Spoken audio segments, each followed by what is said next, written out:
Hay una listita de temas que nos sugiere el Salmo 37. No hemos tocado todos, evidentemente, pero son temas, todos y cada uno de ellos muy interesantes. Nos habla de el bien, de la misericordia. Te los estoy dictando para que los vayas escribiendo, aunque están escritos, pasa que no los he encontrado, pero el que busca haya. La justicia, la salvación, la sabiduría, etcétera, etcétera. Son muchísimos temas que nos habla el Salmo 37, y eso lo vimos el jueves, para los que estuvisteis aquí y para los que no estuvisteis. También vimos que el Salmo 37 nos da diferentes características de los creyentes. Hay momentos en que los llama santos, los llama íntegros, los llama pacíficos, los llama justos. En fin, hay diferentes características de la gente que ha depositado y ha puesto su confianza en el Señor. También nos habla de diferentes características de la gente mala. De hecho, hay un texto que dice que hay gente mala. Hay gente que está bajo maldición. Hablamos un poquito el jueves. ¿Qué es eso de las maldiciones? ¿Existen? ¿Se pueden quebrar? ¿Se transmiten? De todo eso hablamos un poquito el jueves, porque también el Salmo 37 nos habla de los que están bendecidos.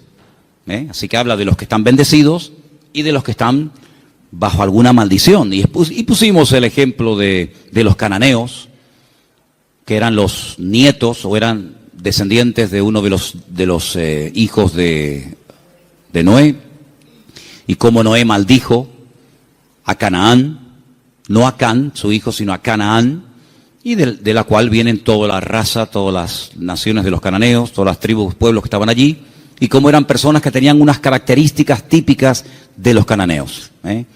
Una promiscuidad sexual terrible, idólatras, agresivos, salvajes realmente, y todo eso nos lo sugiere el Salmo 37. Y el Salmo 37 también nos ayuda a superar ciertas y determinadas actitudes que si no las cortamos de raíz, se pueden terminar convirtiendo en algo normal en nuestra vida. Por ejemplo, la envidia. La envidia hay que cortarla de raíz. Los celos, la desconfianza.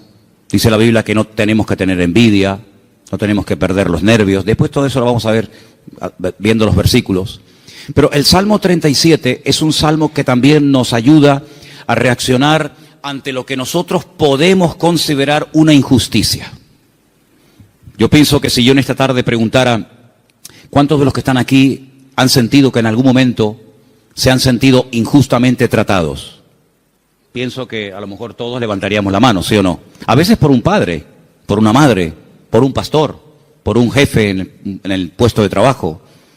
Todos hemos sido de alguna manera, en algún momento, desde nuestro punto de vista, cuidado, injustamente tratados. ¿Y cómo tengo que reaccionar ante la injusticia? Ante lo que yo esperaba recibir y resulta que he recibido, pero todo lo contrario. El Salmo 37 es el antídoto perfecto. Que por cierto no es la queja. La queja es el lenguaje de los cobardes. La queja mata la fe, debilita el alma. Cuando una persona está todo el santo día quejándose, aunque no hables mucho con él o con ella, la forma como habla, la forma como opina, te está descubriendo el bajísimo nivel espiritual de su vida. El Salmo 37 nos habla de diferentes niveles espirituales. Alguno dirá, pero hay niveles, claro que lo hay. No todo el mundo tiene la misma fe. No todo el mundo tiene el mismo nivel de paciencia, o de amor, o de conocimiento de la palabra. Siempre habrá alguien que sepa más que nosotros, ¿sí o no? Cuando ustedes van, por ejemplo, a la Biblia, encuentras momentos en los que el Señor se le queda mirando a un hombre y le dice, tú eres un hombre de mucha fe, grande es tu fe. Y hay momentos que se le queda mirando a otro y le dice, hombre de poca fe. Luego, los dos tenían fe, pero este tenía una gran fe y este tenía fe, pero poca. Entonces, en la vida, no todo el mundo tiene la misma fe, no todo el mundo tiene la misma paciencia, no todo el mundo tiene el mismo conocimiento, el mismo discernimiento espiritual. Eso es normal, eso es así, nos guste o no. Y el Salmo 37 nos da consejos para alcanzar un nivel óptimo en nuestra relación con Dios y no caer en la desilusión, en la desesperanza, en la tristeza, porque dijimos que la tristeza, estoy preparando un mensaje, ya lo daré en su momento. Bueno, estoy preparando un montón de mensajes, pero uno de los que estoy preparando son las distintas caras o disfraces que se pone el orgullo. El orgullo se disfraza, se camufla, a veces de religioso, de espiritualidad, pero a veces el orgullo, y usted dirá, sí, me suena raro eso, bueno, el orgullo a veces se disfraza de tristeza. La gente tiene una tristeza y en el fondo es porque tiene un problema con el orgullo.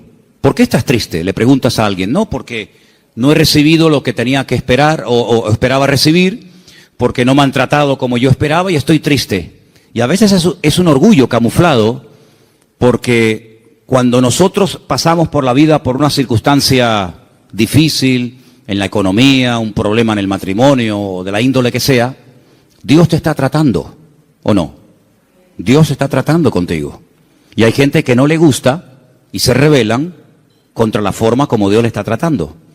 Entonces, sin palabras, le estás diciendo a Dios, yo no merezco este trato, Parece que la tienes tomada conmigo. Es como yo le decía a mis padres, es que los profesores la tienen cogida conmigo. Todos, el de matemática, el de geografía, todos la tenían cogida conmigo. Y siempre la culpa la tiene, si no es el gobierno, es el pastor, si no es el marido, si no es la mujer, si no es Dios, si no es el diablo. Siempre alguien tiene la culpa, menos yo. Y el Salmo 37 es una radiografía de una realidad. La realidad presente. Dijimos el primer día, les recuerdo, que el pasado no existe. ¿Amén?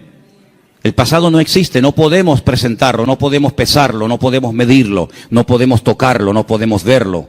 Es algo abstracto. ¿Dónde está el pasado? Está aquí. Yo lo puedo recordar, hombre, no todo, pero el pasado lo tengo en la cabeza. Y hay personas que viven ancladas en el pasado.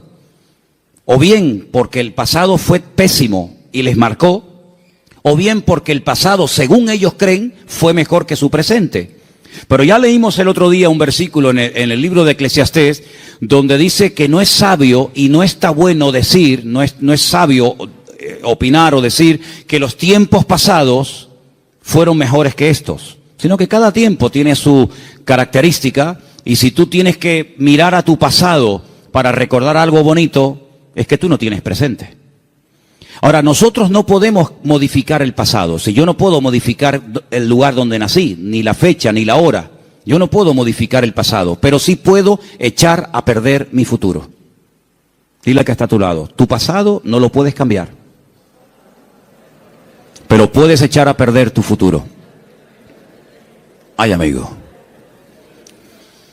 Yo no puedo evitar que ayer, o antes de ayer, o hace 10 años, o hace 20 años, me ocurriera aquella cosa que me hizo tanto daño. Ahí está, yo no lo puedo evitar, ya está hecho. Hombre, puedo evitar que el pasado me controle, puedo evitar que el pasado me manipule y condicione mi estilo de vida en el presente, pero cuidado, porque hay ciertas actitudes que como tú las mantengas y las cultives y las desarrolles, lo que estás haciendo es sembrar, pero sembrar mal, y puedes llegar a estropear tu futuro y lógicamente también tu presente. Así que el Salmo 37 es un antídoto contra tantas cosas que yo les animo a que si pudierais incluso hasta aprenderlo de memoria, hicierais un intento por aprenderlo de memoria. A lo mejor si en casa sois 4 o 5, pues decir, bueno, vamos a aprender cada uno, papá, aprende tú 5 versículos. Mamá, tú otros 5, yo otros 6, hasta el perro puede, si tuvieras loro, hasta el loro podría aprender algún texto. Apréndanse el Salmo 37, es excelente. Vamos a ver hoy los 10 mandamientos del Salmo 37. Y ya te he dado tiempo de sobra, Saray, para que los encuentres. Los tenemos ahí en la pizarra, ¿verdad? Amén, qué bueno, estupendo. Vamos a leerlos todos. Los 10 mandamientos del Salmo 37. Después vamos a leerlos en los versículos correspondientes. Primero, fuerte, confía en Dios. Después, con los ojos cerrados y mirar a la pizarra, tenemos que repetir los 10, así que vete aprendiéndotelos. Número 1 era, confía en Dios. Segundo, hacer el bien. Confía en Dios, y hacer el bien. Vamos bien. Tercero, deleítate o deleitarse en Dios. Confía en Dios, haz el bien, deleitarse en Dios. Bien, hasta ahí llego. Venga, otro más. 4, encomendarse a Dios. Bien, confía en Dios, hacer el bien, deleitarme en Dios, encomendar a Dios mi vida. Venga, el 5, guardar silencio. Pero no dice, hermano, que hablemos. Guardar silencio ante Dios. Guardar silencio. 6, esperar en Él. 7, dejar la ira. 8, dejar el enojo, desecharlo. 9, apartarme del mal. Y 10, guardar su camino. ¿Qué tal? ¿Los habéis aprendido? Vamos a repasarlos. Confía en Dios, hacer el bien, deleitarse en Dios, encomendarse a Dios, guardar silencio, esperar en Él, dejar la ira, desechar el enojo, apartarme del mal y guardar su camino. Quítalo. Los 10 mandamientos del Salmo 37. Número 1. Bien, confía en Dios. Número 9. No. Segundo. Ese es, hacer el bien. Número 3. Número 4. 5. Guardar silencio, sin mirar. 6. Esperar en Él. 7. 8. 9. Apartarse del mal. Y 10. Guardar su camino. Versículo 3 del Salmo 37 dice: confía en Dios. Primer mandamiento. Confía en Dios. Fiarme de Dios. Depositar toda mi vida en sus manos, sabiendo que no hay vida más segura que cuando yo pongo mi confianza totalmente en el Señor. No digo que pongas parte de tu vida o parte de tu negocio o parte de tu tiempo en las manos del Señor y otra parte, no. 100% tu confianza en Dios. Porque algunos dicen, no, yo confío en Dios. Pero cuando se les abre la cartera y se les cae al suelo tienen la bono loto, los ciegos. Hay uno que también es de los discapacitados. Ese, lo conoces, ¿no? Ese. ¿Qué más hay? Rasca. No, yo confío en Dios. Ya te veo. Ay, amigo. Pero por la mañana se levantan y leen el horóscopo. Pero claro, depende si compras el día o compras el diario de avisos o compras, depende de qué periódico compres, te dirá una cosa o te dirá otra. ¿Confiamos en Dios 100% o no? ¿Se puede uno fiar de ese Dios?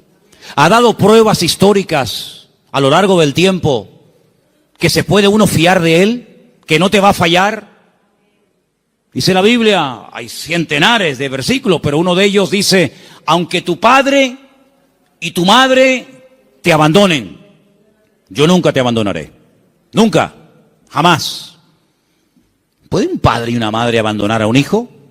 Bueno, no será la primera ni la última, lamentablemente. Ha ocurrido. Pero Dios jamás te abandonará. Nunca. Nunca te abandonará. Tú a Él sí, puede ser, pero Él a ti jamás. Dice que nos agarra, nos toma de la mano derecha y nos dice, no temas, yo estoy contigo, yo te ayudo. Por lo tanto, Él ha dado millones de demostraciones a lo largo del tiempo, no solamente a otros pueblos y a otras naciones y a otras iglesias y a otros hermanos, sino a nosotros mismos, de que podemos confiar 100% en nuestro Dios. Y cuando mi vida está 100% en sus manos, el temor no tiene cabida. La inseguridad, la queja, la desconfianza. Porque yo me fío de que al haber depositado mi vida en sus manos, Él me va a pastorear Él me va a guiar y Él me va a ayudar en todo momento, lugar y circunstancia. Y si Él permite que yo pase por una situación, digamos, difícil, por una situación que me hace sufrir o llorar, por algo será, aunque no lo entienda.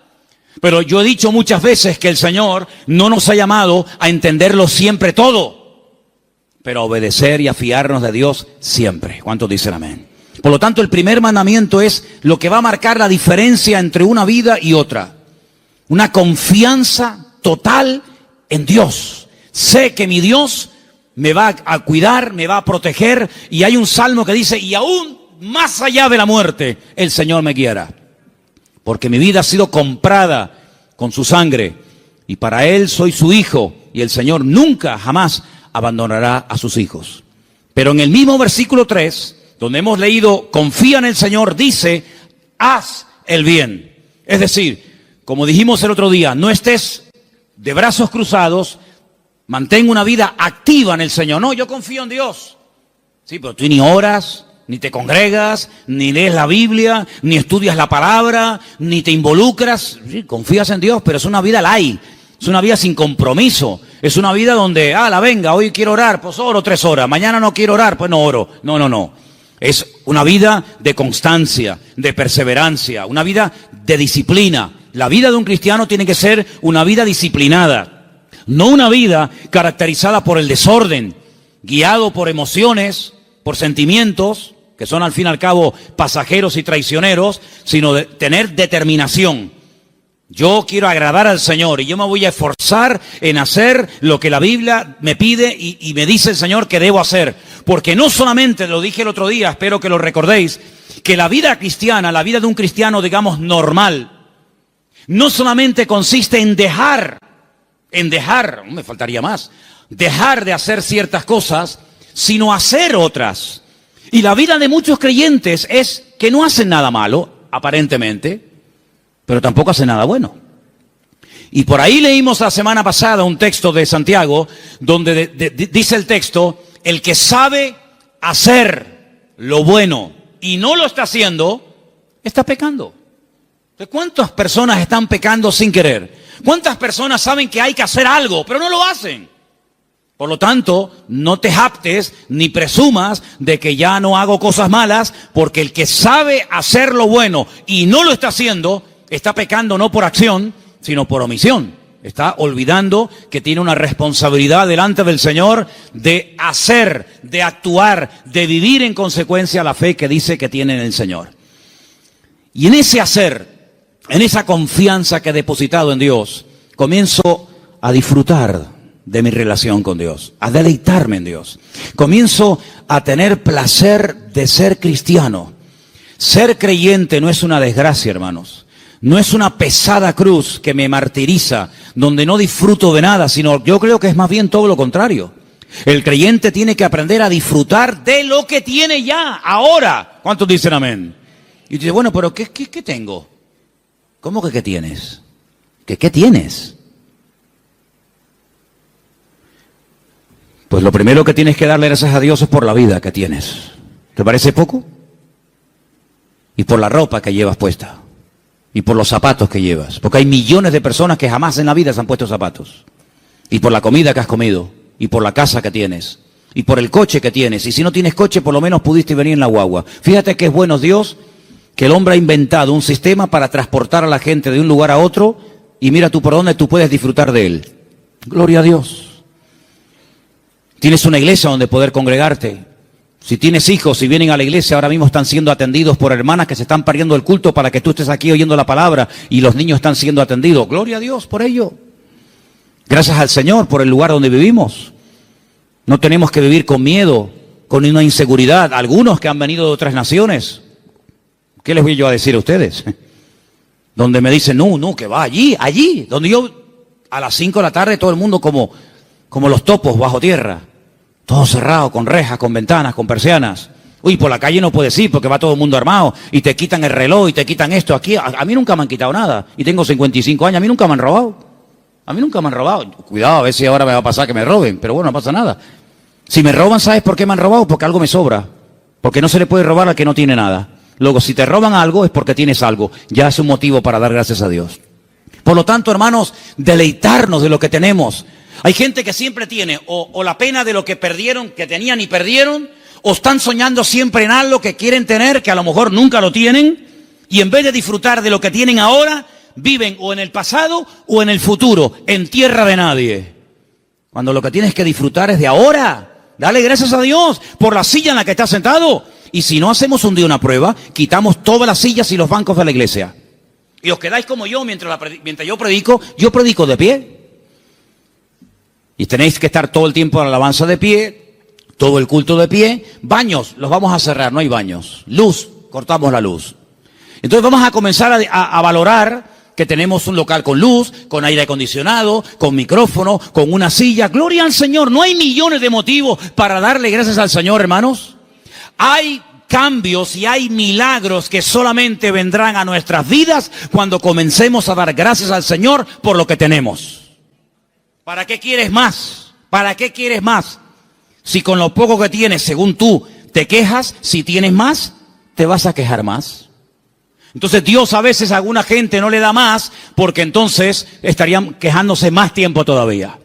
Dice la Biblia que un día los discípulos llegaron al Señor y le dijeron: Señor, la gente tiene hambre, viven lejos, el lugar en el que estamos es desierto, no hay comida, y ni siquiera tenemos dinero para dar de comer a semejante multitud. Diles que se vayan. Y el Señor le dice: ¿y por qué? Dadles vosotros de comer, aprender a enfrentar nuevos desafíos. ¿Saben, hermanos? Una congregación, un creyente que no tiene desafíos delante, es un creyente que termina con el paso del tiempo estancándose. ¿Por qué les he comentado ahora de hacer una tronja, de ampliar el salón, de poner arriba un balcón, de hacer más? Pero tenemos que tener desafíos delante de nosotros. Si no nos acomodamos, nos hacemos señoritos. Bueno, estamos bien como estamos, como decía la antigua canción, somos un pequeño pueblo muy feliz. No, hay que esforzarnos, y hay que trabajar, y hay que sudar. Y cuando yo empiece a notar, yo les hablo de Manolo Sierra, cuando yo empiece a notar que me estoy acomodando, digo: hermano, mi tiempo aquí se terminó. Yo no quiero estar más aquí, yo me tengo que ir a un sitio de pionero a empezar de cero. Hermanos, no podemos darle lugar a la rutina en nuestra vida, a la monotonía. Tienen que haber desafíos. Hay congregaciones que viven de las glorias del pasado, iglesias que ya lo tienen todo. Y te das cuenta que les hace falta todavía tantas cosas, como le dice la Odisea. Nos hemos enriquecido, no nos hace falta de nada. Y el Señor estaba en la puerta de la iglesia llamando, dice: si alguno oye mi voz, entraré a él, cenaré con él y él conmigo. Habían perdido lo más grandioso y hermoso que puede tener una congregación, que es la presencia del Señor. La habían perdido y ni siquiera se habían dado cuenta. ¿Cuántas cosas hay por ahí así que nos dejan con la boca abierta? Por lo tanto, hermano, vamos a deleitarnos en el Señor, vamos a disfrutar de la vida. ¿No dice la Biblia: deleítate con la mujer de tu juventud? ¿No dice eso la Biblia? En la mía sí. Algunos me vienen diciendo: pero eso dice la Biblia. Uy, más todavía.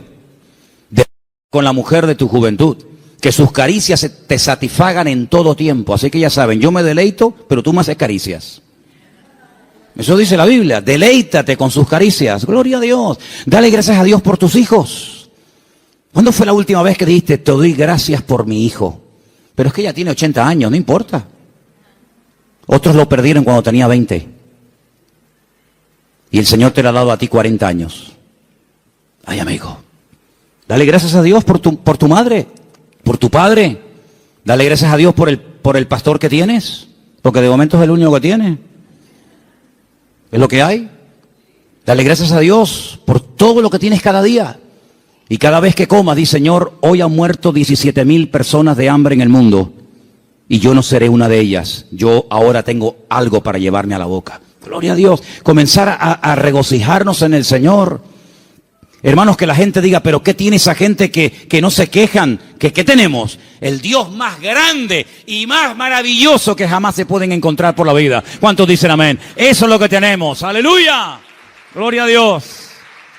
Amén. Pero el quinto mandamiento, el primero era: confía en Dios. El segundo era hacer el bien. El tercero era deleitarme en Dios. El cuarto era encomendar a Dios, poner todo, mi vida, mis negocios, mi futuro, mis planes, todo en las manos del Señor. Pero el quinto es muy bueno. ¿Cuál era? Guarda silencio. Ay, amigo. Ay, amigo. Yo ya les conté una vez, yo sé que ya se lo conté, algunos dirán, eso ya lo contaste, sí, pero te lo voy a contar otra vez. En la antigua Grecia se le daba mucha importancia a la oratoria, a hablar en público. De hecho, había escuelas muy famosas que hasta el día de hoy, en marketing y en muchas escuelas, se emplean las técnicas de aquella época, donde los griegos le daban mucha importancia al hablar en público, a perder el miedo escénico, etcétera. Y había un famoso maestro de una de las escuelas griegas que cobraba por enseñar oratoria, por enseñar a hablar correctamente en público a la gente. Y vino un día un chico y le dijo que quería que este maestro le diera clases. Y el maestro le dijo, a ti te voy a cobrar el doble de lo que le cobra a todos los demás alumnos. Y este dijo, ¿a mí el doble? ¿Por qué? Dice, porque contigo voy a tener el doble de trabajo. Contigo voy a perder mucho tiempo, primeramente, a enseñarte a que te calles. Y cuando aprendas a guardar silencio, es cuando por fin podré comenzar a enseñarte a hablar. Pero quieres comenzar a hablar, y para comenzar a hablar hay que aprender a estar en silencio. ¿Saben que el silencio es algo que se utilizó durante mucho tiempo en algunos lugares como tortura? Poner a una persona en un lugar donde no oía ningún tipo de ruido. Y en algunos casos la gente se terminaba volviendo loca. Pero muchas de las grandes cosas que Dios ha revelado a lo largo de la historia, grandes hombres de Dios, lo ha hecho en la calma, en el silencio. Hay un pasaje muy interesante donde un profeta llamado Elías, un gran hombre de Dios, estaba pasando un momento muy difícil en su vida. Se sentía solo, incomprendido, le pidió a Dios que le quitara la vida. En fin, todo lo que ustedes saben. Y hay un momento en el que él sale de la cueva y dice que se produce un terremoto tremendo en la puerta de la cueva, y él ve que ese terremoto es tan tremendo, tan destructivo, que las rocas se partían. Y había un viento huracanado tremendo y todos los árboles caían. Pero dice, pero Dios no estaba en todo aquello. Él estaba acostumbrado a moverse en el barullo, en el ruido, en el follón, en lo espectacular. Y dice que al final de todo sopló un silbo, un viento suave, una cosa muy suave, muy delicada. Y dice, y el Señor estaba en aquel silbo apacible. Hay creyentes que están todo el día hablando y hablando y hablando y hablando, y muy pocas veces oyen o tienen tiempo para oír la voz de Dios. Búscate un lugar tranquilo, donde tú puedas estar tranquilo, sin televisión, sin internet, sin niños, sin el perro, sin el gato, sin fulano y mengano, donde puedas estar tranquilo, tranquila, pensando en lo que está pasando en tu vida, aprendiendo a interpretar las circunstancias que te rodean. Si algo bueno tiene el silencio, es que tiene una parte terapéutica, ayuda al hombre a meditar y a reflexionar. ¿Qué estoy haciendo con mi vida? Me he plantado ya con una edad en la vida. ¿Qué le está pasando a mi hijo, que lo veo últimamente muy callado, o muy hablador, o muy atontado, o muy espabilado? ¿Qué está pasando en el ambiente? Y es en esos momentos de calma, de quietud, de silencio ante la presencia del Señor, donde el Señor te puede revelar y te puede mostrar cosas que en el barullo, en el follón y en el ruido no se captan. Por eso este mandamiento de guardar silencio significa aprendamos a meditar tranquilamente en la presencia del Señor. Vivimos en una sociedad muy ruidosa. España es uno de los países más ruidosos de Europa. Sales por las calles y desde que te levantas por la mañana, prácticamente hasta que te acuestas, hay ruido constantemente. Y por la noche ni te cuento. En la quietud de la noche es cuando vienen a recoger los camiones la basura. ¿Sí o no? No pasa por tu barrio, estás tranquilo en tu casa y de repente, ¡bim, bam, pim, pum, pam, pam! Y dices, Dios, ¿pero qué pasó? Sale el camión de la basura. Al rato viene el camión que está regando. Al otro rato viene el camión que se lleva el vidrio. Y es un follón tremendo, ¿sí o no? Bueno, hermanos, aprendamos a estar tranquilos en la presencia del Señor. Aprendamos a decir, Señor, ¿hay algo que me quieres decir? ¿Hay algo que me quieres compartir? Ese guardar silencio significa aprender a reflexionar en Dios. Oye, mira, ahora no me molesten. Yo tengo una cita con mi Dios. Quiero estar tranquilo, no quiero que nadie me moleste. No, que si me llaman, que esperen. Que me llamen más tarde, que no se va a hundir el mundo. Y quiero estar a solas con el Señor, con su palabra. Como decía un pastor amigo mío, Un minuto, Manolo, un minuto bien pasado en calma, en quietud, en la presencia del Señor, puede cambiar una vida. Pero ¿sabes cuál es la cruda realidad? Y no es cuestión de que ustedes se sientan mal ni acusándolos, ni mucho menos. Hay creyentes que a veces no tienen ni 5 minutos en el día, es tremendo esto, ni 5 minutos en el día para estar tranquilos, solamente estar quietos en la presencia del Señor. Cuando teníamos las clases, que hemos dado algunas clases en la iglesia de hermenéutica, de homilética y otras asignaturas, ¿cómo empezábamos la clase? ¿Os acordáis? Venían del trabajo, venían de la calle, una con el abanico, el otro sudando, el otro que llegó tarde. Decía, hermanos, vamos a guardar un minuto de silencio. Claro, algunos pensaban al principio que se había muerto algún hermano de la iglesia. O sea, un minuto de silencio, ¿qué pasó? Digo, no, tranquilo. Y a algunos se les hacía eterno. O sea, un minuto, qué largo se me ha hecho. Hermanos, aprendamos a estar quietos en la presencia del Señor, aprender a observar, aprender a interpretar lo que está ocurriendo a nuestro alrededor. El sexto era esperar en Él. ¿Saben que una de las cosas que yo peor llevo en la vida es esperar? No me gustan las colas. El otro día me enseñaba un hermano de la iglesia, por no estar dando nombres, me enseñaba una fotografía que habían sacado desde una ventana donde se veía un grupo bastante numeroso de gente haciendo cola, esperando.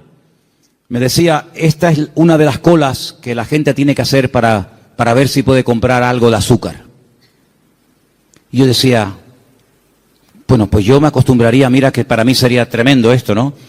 Pero yo digo, bueno, yo me acostumbraría a vivir sin comer azúcar, porque yo para estar 2 horas, 4 horas para un paquete de azúcar, y me dice otra persona, sí, pero es que también tienes que hacer cola para comprar la leche. Digo, bueno, pues, no sé, me acostumbraría a no beber leche. Pero es que también tienes que hacer, al final tienes que hacer cola para todo. Pero qué rabia da a veces cuando tienes prisa y el que va delante tuyo es el más lento de Europa. Le acaban de dar el carnet de conducir. Pone el intermitente de la izquierda y después va a la derecha. O pone los 4 que son de emergencia, porque como te ve muy pegado, te está diciendo, no te pegues mucho que me das miedo, y te ponen los 4 intermitentes. Y tú dices, pero muévete, que tengo prisa. Me acuerdo una vez en Benito Pérez Armas, el semáforo estaba en verde, hermano, de verdad les prometo que el semáforo estaba en verde. Era bajando la antigua cárcel a mano izquierda, que ya entras para el Parque La Granja, ¿sabía dónde les digo, no? Y el semáforo estaba en verde, y había un coche parado, y yo le decía, al principio fue una pita suave. No sé, después más prolongada. Al final saqué la cabeza por la ventana. Digo, pero muévete de una vez, hombre, que está verde. Atontado, que estás atontado. Y sacó la cabeza una señora y me dice, hola, pastor, ¿cómo está, hermano? Y le dije, hola, hermana, hola, dele, hermanita, dele, vamos. Qué vergüenza, ¿no? Si hubiera sido oveja en vez de pastor, me hubiera cambiado de iglesia. Para que no me diera. Bueno, son cosas que pasan, ¿no? Soy humano como cualquiera de ustedes. Así que, hermanos, aprender a esperar en la vida se hace a veces complicado, ¿verdad? Pero es importante y fundamental aprender a esperar en Dios. No tener prisas. Porque, ¿saben? He descubierto que Dios no tiene prisas. ¿Cuántos dicen amén? ¿Saben que hay un pasaje donde una persona, no quiero decir la palabra se enfada, pero casi se enfadó con el Señor? Porque nunca le había pedido nada, nunca. Sabían que el Señor siempre estaba muy ocupado, sabían que el Señor siempre estaba viajando, hablando por aquí, predicando, y nunca le habían pedido nada. Solamente un día le pidieron un favor, y el favor era muy concreto, muy directo. Señor, el que amas está enfermo, como diciendo, Señor, ven pronto. Y dice la Biblia, saben lo que estoy hablando, ¿verdad? De Lázaro, era amigo de Jesús, vivía en Betania, donde estaba con sus 2 hermanas, Marta y María. Dice la Biblia que cuando le llega la noticia al Señor, no dice, como seguramente esperaban la familia, venga, vamos que hay que ir a orar por Lázaro. O podía incluso haber hecho lo que hizo con el siervo del centurión, ¿os acordáis?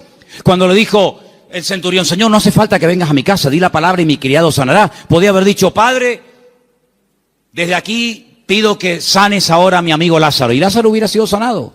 Pero ni siquiera hizo eso. Sino dice que llegó 4 días después del aviso. Y claro, cuando llegó, evidentemente, la enfermedad era grave, porque dice la Biblia que Lázaro ya estaba muerto y enterrado. Si ellas sabían que no iban a molestar al Señor por una tontería.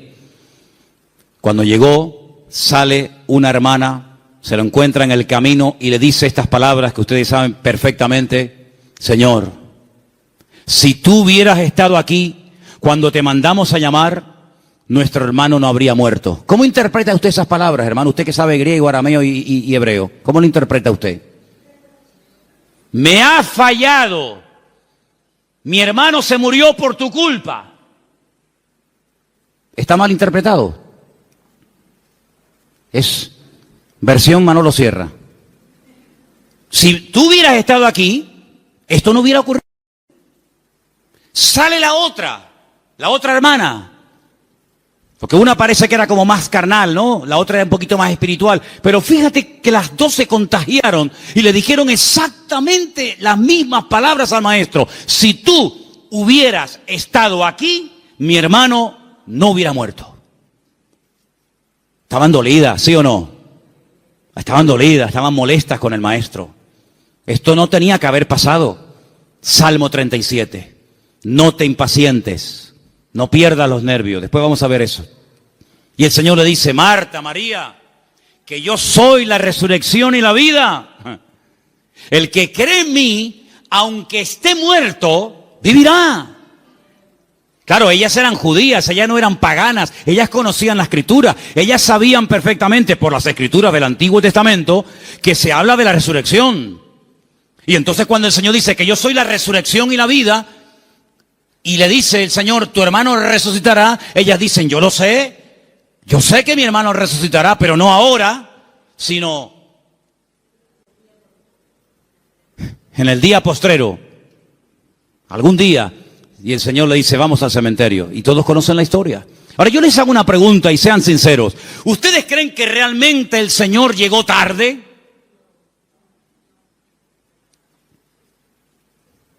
El Señor nunca llega tarde a ninguna casa, a ninguna familia. El Señor siempre llega cuando tiene que llegar. Siempre. Es que si esto hubiera ocurrido media hora antes, sí, pero ocurrió así. El Señor lo quiso así. Y ya está.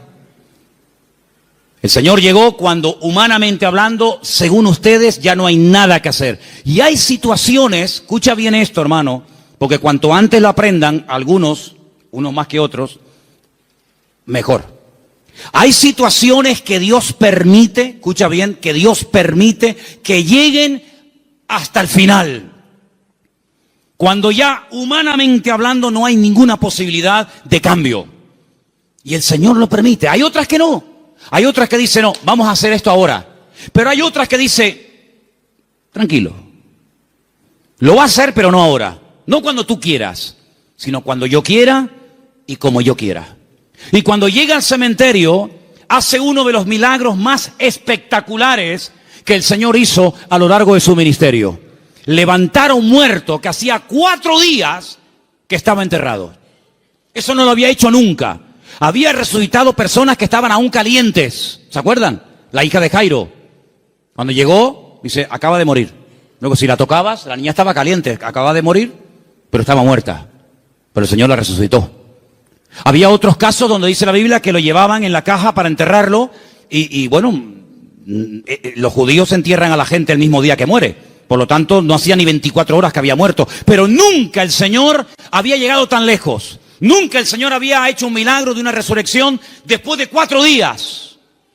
Si ustedes van a Israel, si ustedes han ido a Jerusalén alguna vez conmigo, ustedes van a ver que en todos los cementerios judíos hay una abertura, como una ventana, que es por donde se cree que al tercer día se va el alma.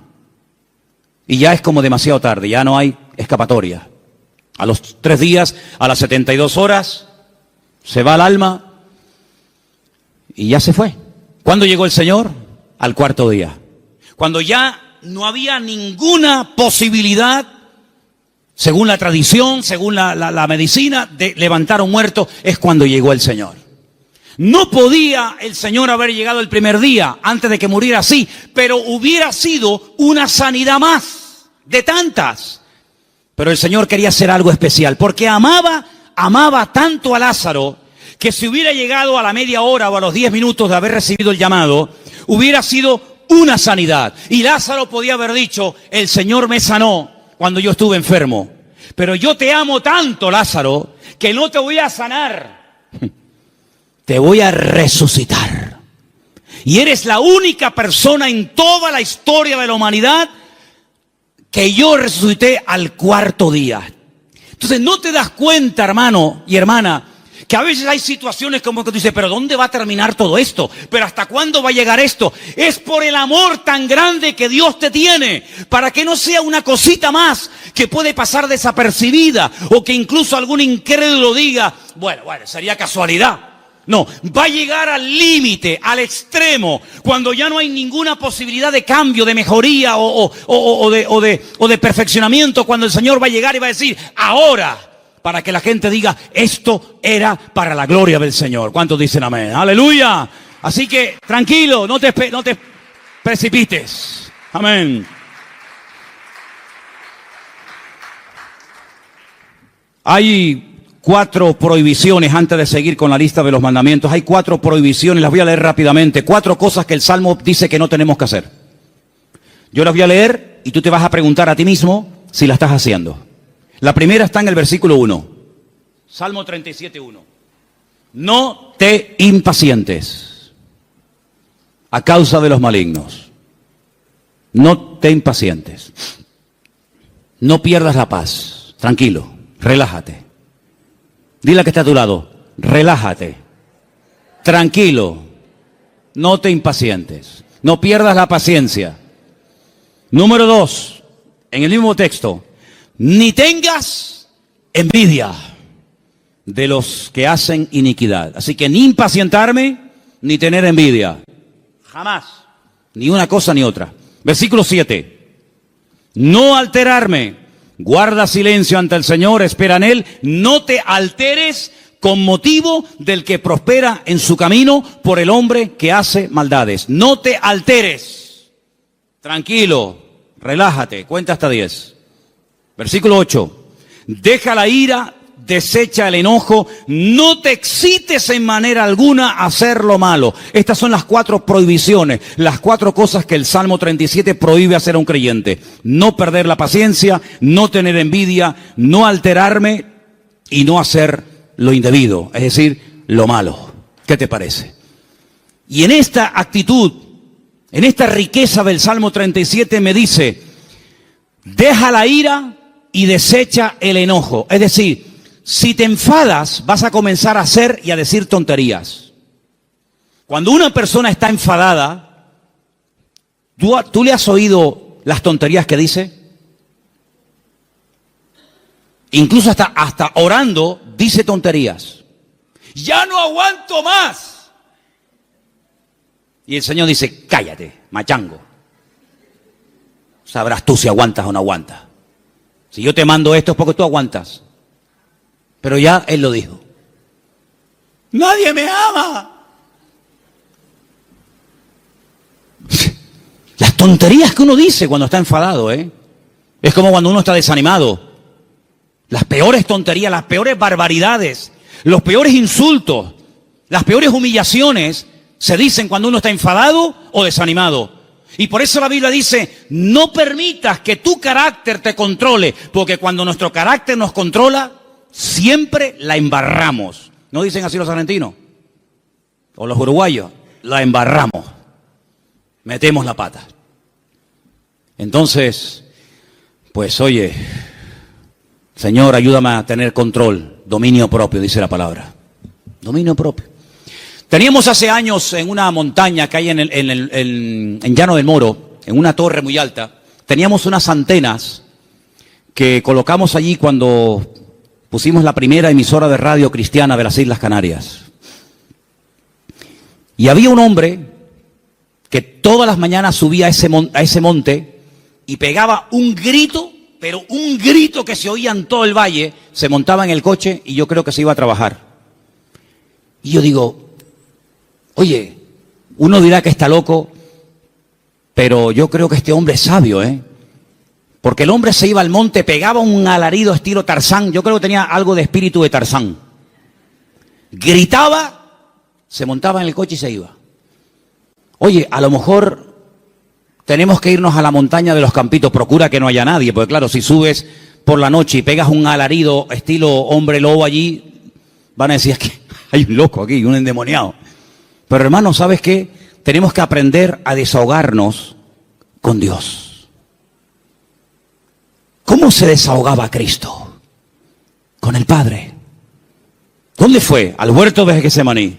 Y en el huerto de Getsemaní dice que agonizaba, lloraba, clamaba, allí peleaba, y cuando salía y se levantaba y le decían, venimos a aprender a Jesús, dice, yo soy. ¡Pum! Y caían todos al suelo.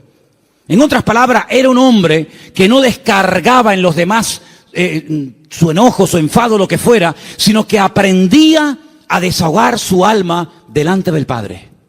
Y eso es algo que tenemos que aprender todos, hermano. Porque hay gente que está contenida. Y hermano, el tranquilito, el que no se enfada nunca, cuando se enfada, échate a correr, ¿eh? Échate a correr. Dice, no, este bobo. Este no se enfada nunca. Cuando se enfada, apaga la luz y vámonos, ¿eh? Porque es el increíble Hulk. Que por cierto, me encontré en la puerta de la iglesia allí 2 puños del increíble Hulk. No sé si a alguien se le cayeron. ¿Los puedes enseñar? No sé quién trajo eso, pero bueno, ahí están. Yo dije el otro día, y según el Salmo 37 y otros, hay 2 vías de escape, 2 válvulas de escape, que Dios ha puesto en el ser humano, que tiene que usarlas. Una es el llanto, y otra es la risa. Claro, como te enseñaron que los hombres no lloran, pues está trancado. Y como tampoco no es la alegría de la huerta, dicho sea de paso, pues tampoco se ríe. Entonces ni llora ni ríe. Y un día va a explotar más de uno. Pero aprende a reírte en el Señor. Aprende a llorar en la presencia del Señor. No dice la Biblia, bienaventurados los que no se ríen. Bienaventurados los que no lloran. ¿Lo habéis leído alguna vez? Yo tampoco. Bienaventurados los que lloran, dice la Biblia. Pues llora, mija, llora. Llora delante del Señor. Llora, hermano y hermana, delante del Señor. Señor, lloro de esto, lloro por aquello, lloro por tal, lloro por cual. Y te aseguro que tu alma se va a descargar, se va a desahogar. Y cuando salga, vas a salir con las fuerzas renovadas, vas a salir levantado por el Señor, vas a salir bendecido, pero no vivas una vida hermética, trancada, porque ni Cristo vivió así. Él dice la Biblia que se quebrantó y lloró y sudó grandes gotas de sangre y se desahogó delante del Padre. Ahora, ¿qué hace la gente? Se desahoga con una botella de vino en la mano, se desahoga metiéndose un pico de heroína, se desahoga haciendo no sé qué y no sé cuánto, echándole la bronca a la mujer, al hijo, pegándole una paliza al otro. No, esas no son las formas, esos son los métodos mundanos. La forma de Dios es que aprendas a ir a la presencia del Señor y abrir tu corazón y decirle, Señor, no aguanto más. Y en la Biblia encontramos grandísimos hombres de Dios que lloraron a gritos, dice la Biblia. Sí. A gritos lloraron. ¿Quién? José. Lo dije el otro día cuando compartía de este mismo salmo. Dice que ya no aguantaba más. Léalo, textualmente lo estoy citando. Ya no podía contenerse más. Ya llegó al límite. Oye, me venden mis hermanos. Les pido por favor que se apiaden de mí, que me saquen de este pozo, que tenía que haber escorpiones y serpientes. No me hacen ni caso. Me quitan las prendas, me llevan desnudo a Egipto. ¿Yo qué pinto en Egipto? Un país de idolatría, un país de una promiscuidad terrible, de idolatría por todos lados. De repente llega allí, no sabe hablar el idioma, desnudo, lo compran como esclavo. De ser el niño bonito y amado del Padre, pasa a ser un esclavo, un sirviente, sin derechos, tratado al trancazo. Por querer vivir una vida recta y honesta y santa delante del Señor. Lo acusan de algo que él nunca había hecho. ¡Pum! A la cárcel. Sin comérselo ni bebérselo, ahora en la cárcel. Allí con delincuentes, con asesinos, con violadores, con lo peor. Y ahora, ¿y cuándo voy a salir yo de aquí? Yo qué sé, no tengo abogado, yo ni siquiera sé expresarme en el idioma de este país. Cuando sale de allí, Dios lo levanta, lo bendice, lo prospera. Y cuando ve venir a sus hermanos, no permitió que la ira, que el enojo, que la rabia dijera, ahora que tengo poder. Porque cuántas veces yo he dicho de este mismo púlpito, si quieres conocer a un hombre de verdad, Si quieres conocer a un pastor de verdad, si quieres conocer a una persona de verdad, dale poder y dale dinero. Claro, el coleta, el otro que, en fin, y el otro, es muy fácil criticar lo que hacen los demás, que yo no defiendo a nadie, ahí me da igual, para mí son todos iguales. Pero hermano, cuando alguien suba ahí arriba, da igual si es un cargo poderoso en la política, en el deporte o donde sea, dale dinero, que mueva millones. Dale poder. Y espera a ver si no se corrompe. Porque es muy difícil llegar a esos niveles, moviendo centenares y miles de millones. Que tenga la cabeza bien amueblada. Ay, amigo. José ahora tiene poder, es el hombre más poderoso de la tierra después de Faraón. No se mueve ni una hoja sin su permiso. Faraón dice, no, a mí no vengan, vayan a él. Él es el que organiza el país, él es el ministro de Hacienda, él es el ministro de Economía, él es el que administra, a mí no me den la paliza, vayan a él. Delegó todo en José. Ahora tiene poder, ahora tiene autoridad, ahora tiene dinero, ahora tiene sirviente. Ahora hasta Potifar, aquel que lo compró, ahora tiene que venir y postrarse delante de él. La mujer de Potifar, ven para acá. Ahora él podía haber dicho, ahora os vais a enterar lo que vale un peine, amigo. Ahora vienen los hermanos. Y él podía haber dicho, lo van a pasar canutas, como me le hicisteis pagar a mí. Dice que llegó un momento, viendo a sus hermanos, que ya no podía aguantar más. Y empezó a llorar a gritos. Cuando los hermanos ven a aquel llorando, le dice, yo soy vuestro hermano José, ¿sabes? No tengáis miedo. No me mandasteis vosotros a Egipto. Fue Dios el que me mandó aquí. Pasa que a mí me tocó el primero. Pero al final todos van a tener que venir aquí. Así que vayan a casa de mi padre, díganle que vengan, cuéntenle la verdad, que le han tenido engañado al viejo 20 años, diciéndole que me había matado una bestia. Tráiganlo y vamos a comenzar a disfrutar de la vida. Guardó su corazón. No permitió que la ira, la rabia, ¿verdad?, el poder le transformara, sino que él supo canalizar todo aquello para bendecir a otras personas. ¿Te das cuenta? Entonces, queridos hermanos, dice la Biblia, sobre toda cosa guardada, guarda tu corazón.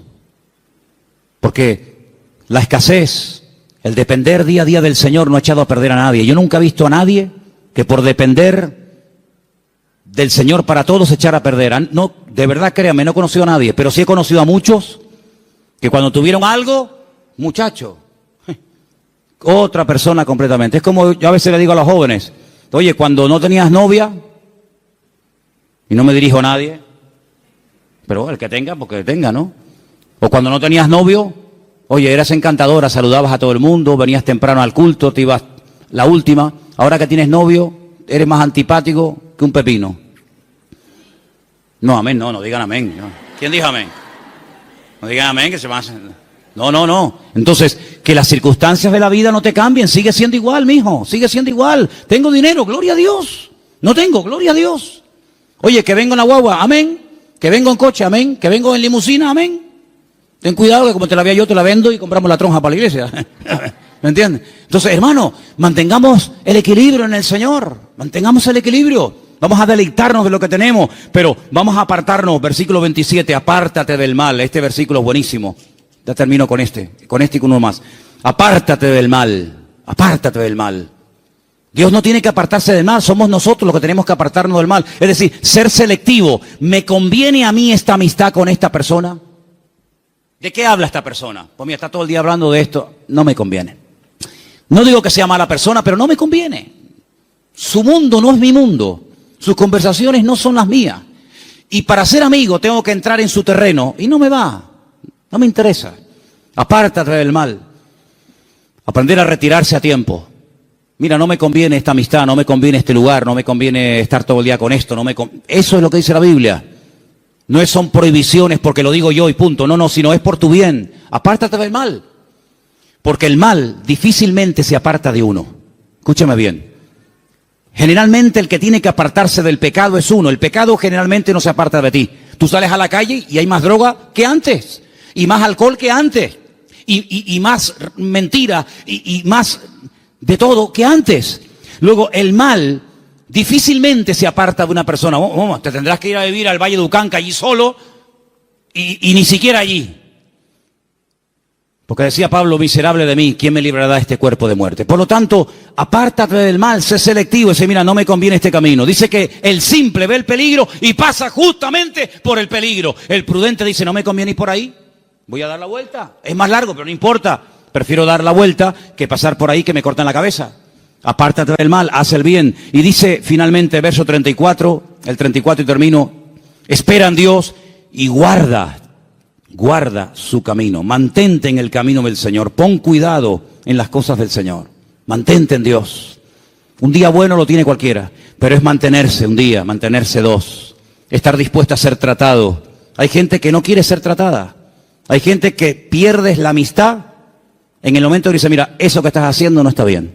Eso que estás haciendo es una payasada. Eso que estás haciendo no te conviene. Automáticamente ya le cambió la cara, automáticamente se fueron las amistades.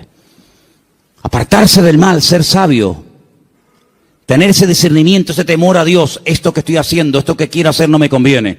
Guardar el camino del Señor. ¿Qué es lo que le agrada a Dios? ¿Dios haría esto en mi lugar? Eso es lo que tenemos que hacer. Y déjame que te diga algo, porque tengo una frase aquí que apunté estos días. Es mucho más fácil deshacerse del pecado que de las consecuencias del pecado. El pecado no es tan fácil, no es tan difícil dejarlo. Pides perdón a Dios, Dios te perdona y se acabó. Pero amigo, a veces hay consecuencias de un pecado que hiciste que pueden durar años. Y hay gente que en sus cuerpos llevan secuelas del pecado que hicieron hace 40 años, pero a veces las consecuencias están ahí. Que Dios nos dé fuerzas también para poder vivir en victoria, a pesar de que puede ser que de un pecado o de una vida en desorden que llevé en un momento puntual de mi vida, puede ser que haya un chiquitito corriendo por la casa, o haya una niñita, o haya no sé qué, o haya no sé cuánto. El pecado a veces deja cicatrices, el pecado a veces deja consecuencias, y te vuelvo a repetir, es más fácil dejar el pecado que los hijos del pecado, que las consecuencias del pecado. Pero tienes que asumir eso. Y a veces eso es lo que te mantiene humilde, es decir, esto me va a recordar toda la vida que aquel momento de mi vida yo viví en desorden y no hice las cosas como Dios manda. Yo dije el primer día cuando hablamos del Salmo 37, que el Salmo 37 es un mapa. Un mapa. Pero mira, y piensa en esto que te voy a decir ahora, el mejor mapa del mundo, el más completo, el más bonito, a todo color, con todos los detallitos y las medidas y los ríos y las montañas, el mejor mapa del mundo no nos sirve para nada si yo no sé dónde estoy. A mí me dan un mapa completo, me dice, mira qué belleza de mapa. ¿Vale? Ya sé dónde está el norte, las montañas, los valles, los ríos, pero yo en el mapa ¿dónde estoy? Porque si yo no sé dónde estoy, el mapa no me sirve de nada. Ahora, cuando yo digo, no, tú estás aquí, vale, estoy aquí. Ok, vale, pues entonces dame un compás, dame una regla, yo mido, y entonces yo sé que me faltan tantas horas o tantos kilómetros para llegar aquí. Si yo no sé dónde estoy, el mapa no me sirve de nada. Aquí hay un mapa perfecto, el GPS de Dios. Pero si tú no sabes dónde estás, ¿de qué me sirve a mí esto? Eso de decir, no, lee la Biblia. Si no, yo la leí. Pero no sabes dónde estás, no sabes si estás bien, si estás mal, si estás en desorden, si no estás en desorden. Pregúntale a Dios, ¿dónde estoy? ¿Cómo estoy delante de ti, Señor? Dios te lo va a mostrar. Dios te va a mostrar a la luz de su palabra y guardando silencio y esperando Dios te va a...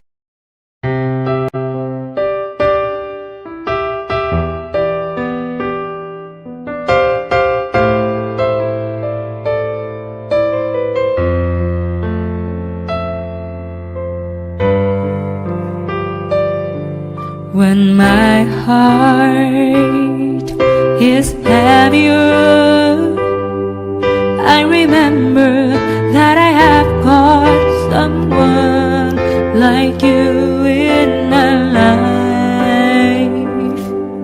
A single day is nothing without you. I owe that my sunshine.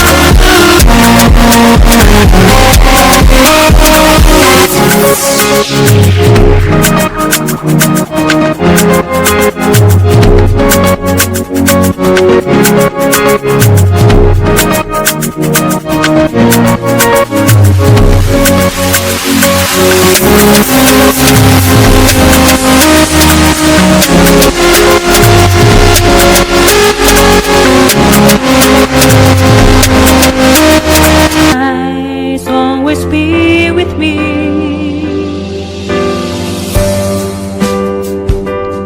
You complete me and my being. Your smile captivates my heart.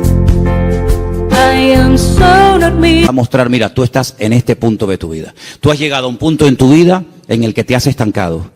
Esa es tu realidad. Entonces, en base a esa realidad, yo trabajo. Si tú no sabes dónde estás ahora mismo, si tú no sabes cómo estás delante de Dios, vienes al culto, y el culto es como una especie de placebo, ¿no? El culto es una especie de cuando me duele la cabeza, me tomo una pastilla, se me fue el dolor de cabeza, pero espérate, a lo mejor tienes algo más. Y tú te conformas con una pastilla. Y hay cosas en la vida que se solucionan con una pastilla, pero hay otras cosas que se solucionan con una operación. Entonces, ¿en qué punto de tu relación con el Señor tú te encuentras? ¿Tú qué necesitas? ¿Una oración así, un versiculito, o tú necesitas ser operado? Cada uno tiene que examinarse a sí mismo.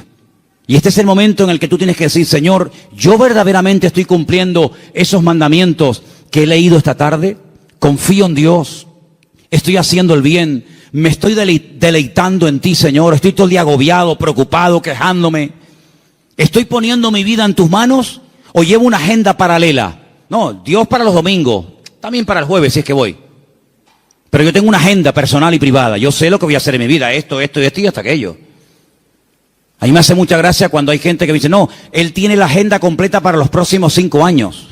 Cuando dice la Biblia, ¿cómo eres capaz?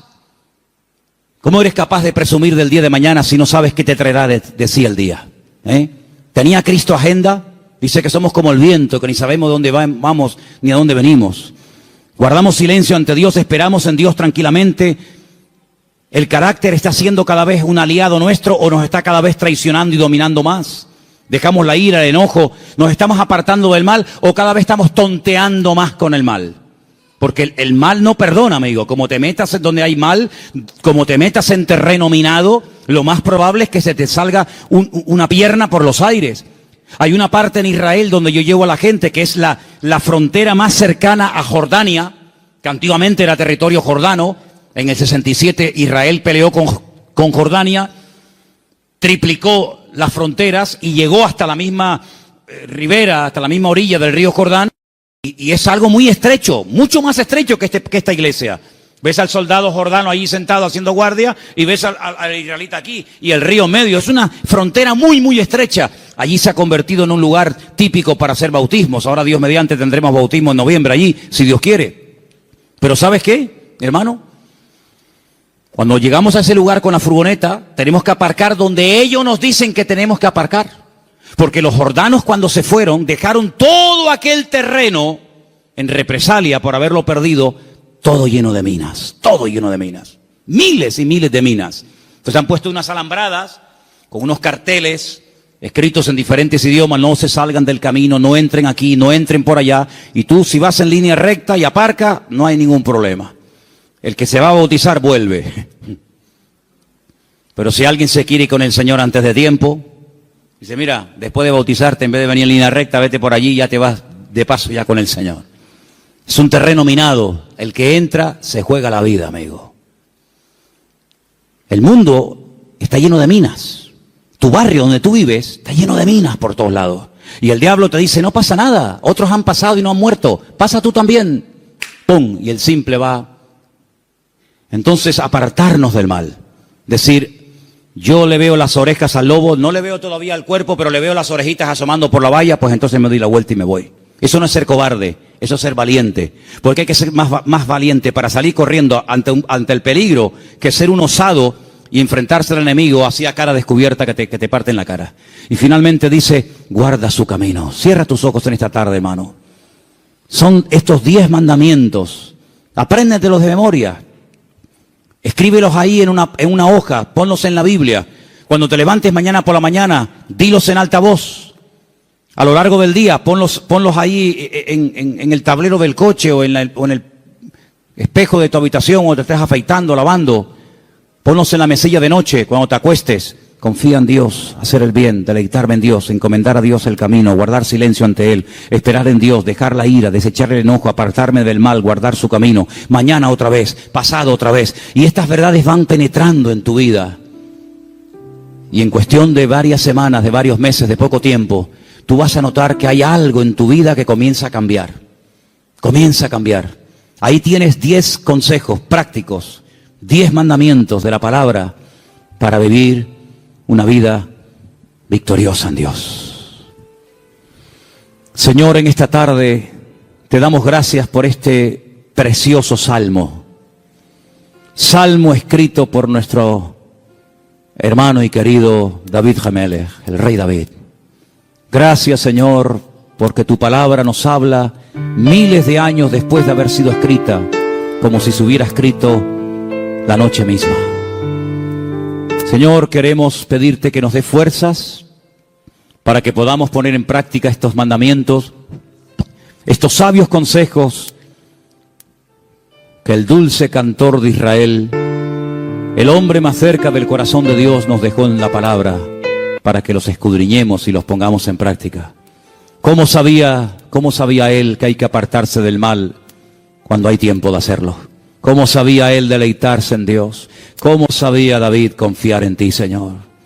¿Cómo sabía David encomendar, poner la vida en tus manos antes que en el hombre? ¿Cómo habla la voz de la experiencia, Señor?